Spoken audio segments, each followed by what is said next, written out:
نه ځان بې قدره کونه ډېر ښه. اول خو زه مسرت ته یو ځلې بیا په دوبۍ کې هرکلی وایم او دا زیاتې د خپلو مینهوالو سره بیا ونه کړي، د مسافرو سره بیا ونه کړي، د موسیقۍ نه دا ستا دا لاره چې تا جدا کړې وه که نه، ګورې دا د دې مینه ته وکتله چې تا سره دا څومره مینه کوي دا مسافر، او دا درته د دې د زړه اواز درته کوم چې بیا کله د موسیقۍ نه وروستو قدم وانخلئ. صحیح ده. مونږ د ستاسو د مسرت په میانځ کې دیوال نه جوړېږي، ولې چې دیوال ډېر زیات خطرناک هر سړی غواړي چې دا دیوال وغورځېږي.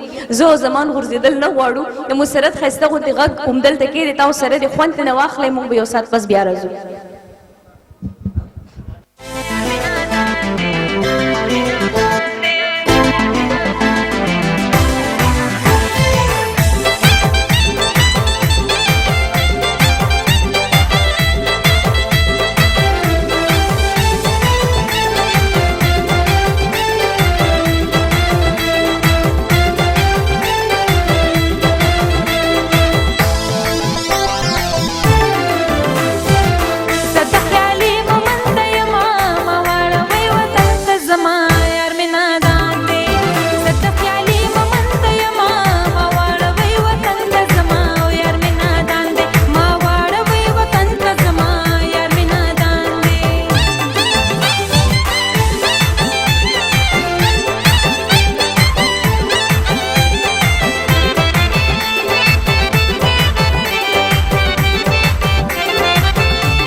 نن زمونږ په دې سټیج باندې زموږ په دې مخامي کې تاسو وکتل چې زموږ سره ډېر هنرمندان دي چې هغې پړونګ